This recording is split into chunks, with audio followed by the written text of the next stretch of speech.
What's up, everybody? Thank you for tuning in to another episode of the CPA Zone, the podcast where we discuss tax strategies and accounting tips for entrepreneurs and real estate investors. My name is Ryan Pulis, and our company, the Pulis Group, offers tax planning and advisory services for entrepreneurs like you. Whether it's bookkeeping, tax planning, or CFO services that you're looking for, we've got you covered. Hi, everybody. Ryan Pulis here with another episode of the CPA Zone. This episode is brought to you by the Pulis Group, a tax and accounting firm specializing in tax planning and advisory services for small business owners and real estate investors. Today I'm going to talk to you about the taxation of virtual currencies and cryptocurrencies. First, let's go over a few definitions. So, virtual currency is defined in IRS Notice 2014-21. And it defines virtual currency as a digital representation of value that functions as a medium of exchange, a unit of account, and or a store of value. The next definition is convertible virtual currency.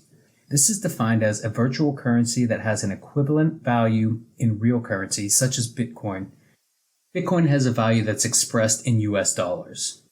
This Notice 2014-21 goes on to define cryptocurrency as a type of virtual currency that utilizes cryptography to secure transactions that are digitally recorded on a distributed ledger, such as a blockchain. Units of cryptocurrency are often referred to as coins or tokens. If this gets a bit confusing, don't worry, because I myself tend to use the terms virtual currency and cryptocurrency interchangeably. So a lot of people don't really pay a lot of attention to the specific details, but the IRS does, so it's good to know. How does the IRS view virtual currency? Is it a stock or bond, or is it treated more like a gold coin? The IRS actually considers virtual currency as property, and the same goes for cryptocurrency. So it's more like land than a stock or bond. There's no favorable treatment for options or stock splits or grants when it comes to virtual currency. There's also no wash sale rules, at least as of the time of this recording in August 2023.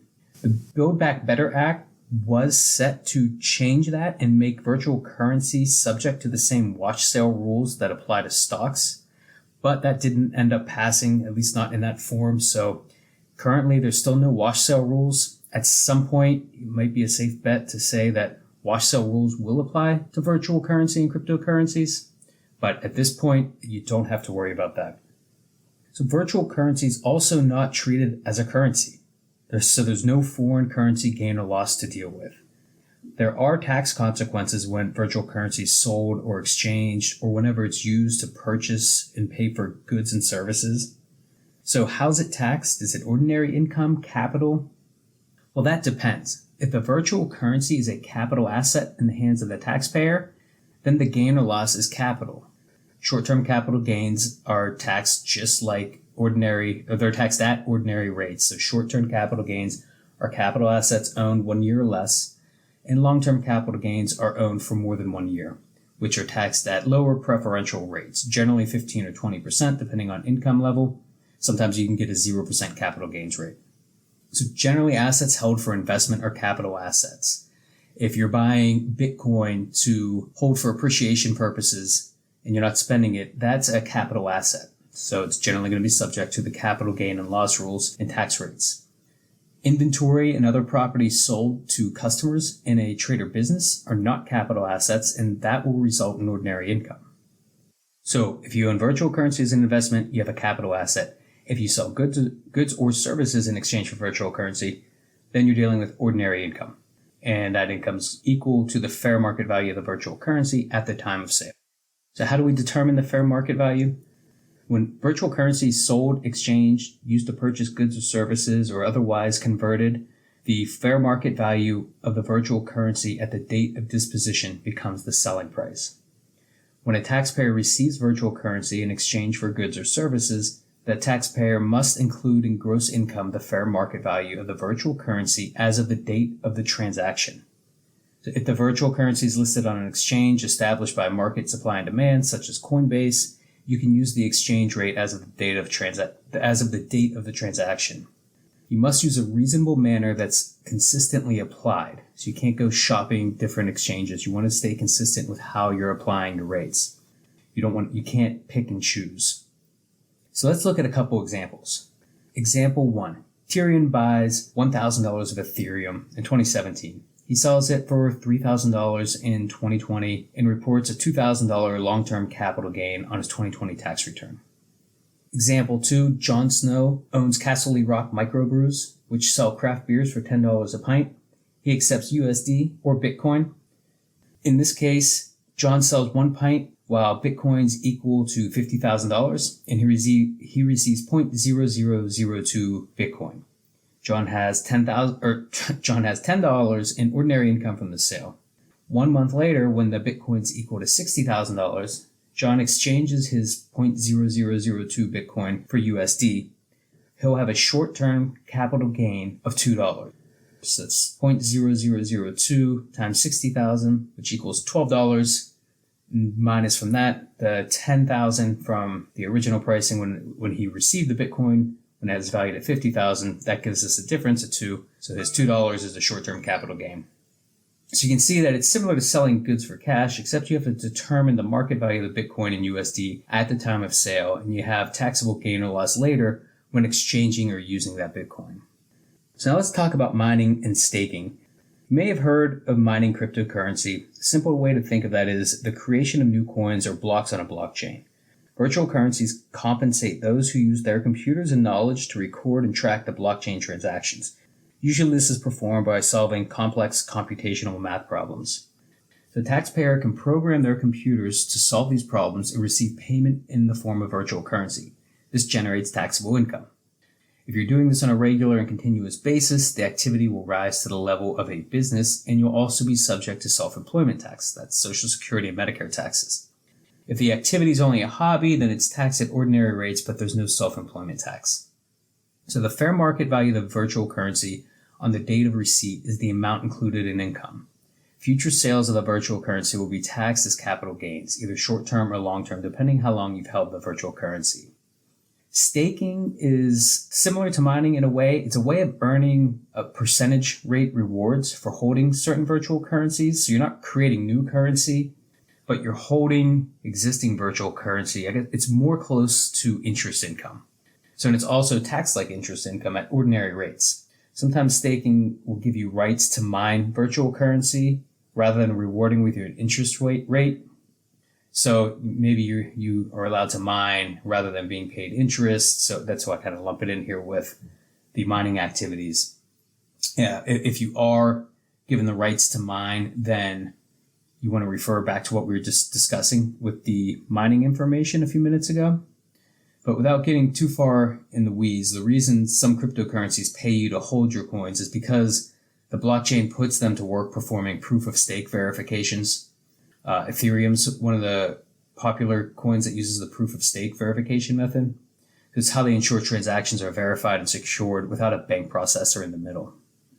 But also with cryptocurrency, there are things called forks and airdrops. So IRS Revenue Ruling 2019-24 covers both forks and airdrops. A fork is a change in the blockchain software. There's 2 kinds of forks, soft forks and hard forks. A soft fork is used to add new features and functions. You can think of it as an operating system upgrade. It doesn't create a new coin or virtual currency, and there's no taxable event with a soft fork. A hard fork is a permanent divergence from the blockchain's latest version, leading to the separation of a blockchain. A hard fork creates a new virtual currency, which is incompatible with the existing version. The hard fork itself is not a taxable event. However, when an airdrop is involved, we do have a taxable event.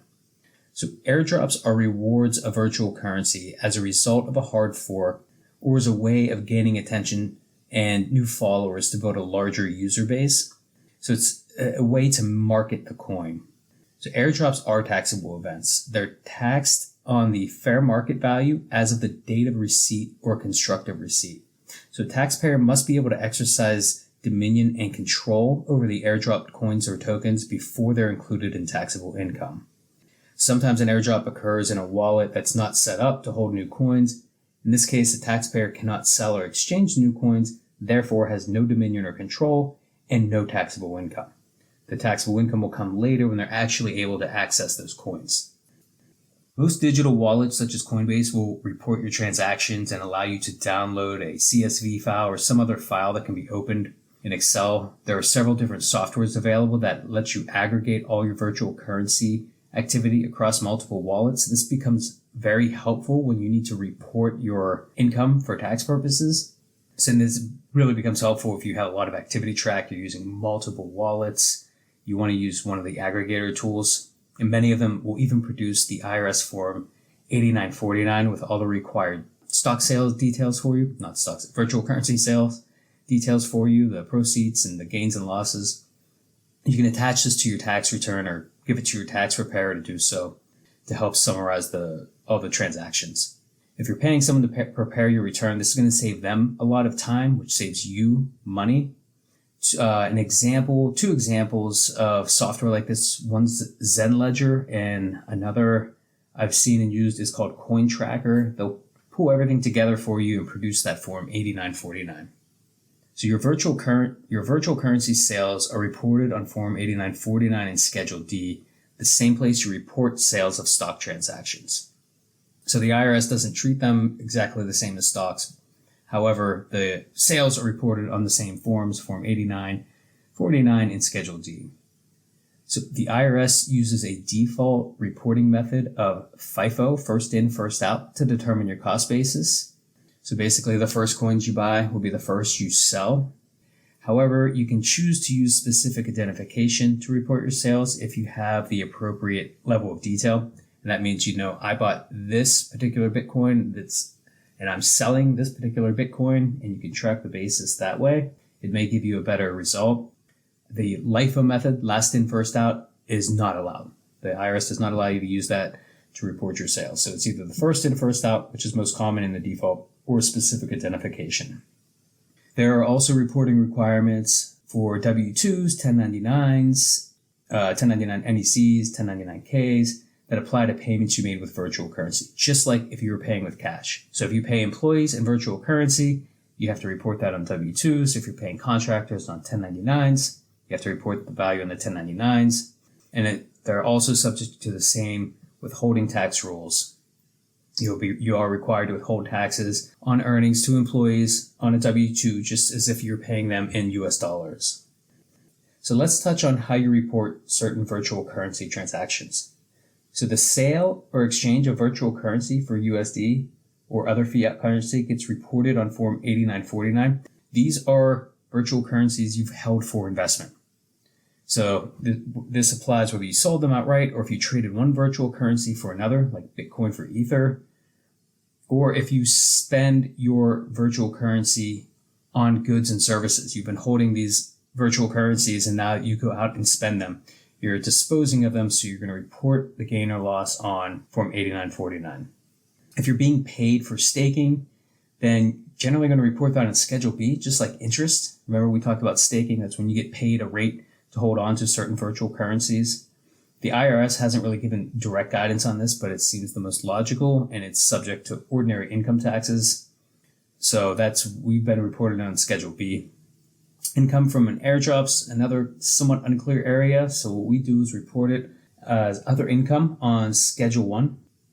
So if you're getting paid in virtual currency, or if you're mining virtual currency, this will be reported on Schedule C, assuming it rises to the level of a business. So it'll be reported on Schedule C as business income, or maybe you make an election to be taxed as an S corporation for your mining activities. If you're pretty heavily involved, then you'd report it on the appropriate 1120S in that case. If you're in partnership, maybe you're reporting on a 1065.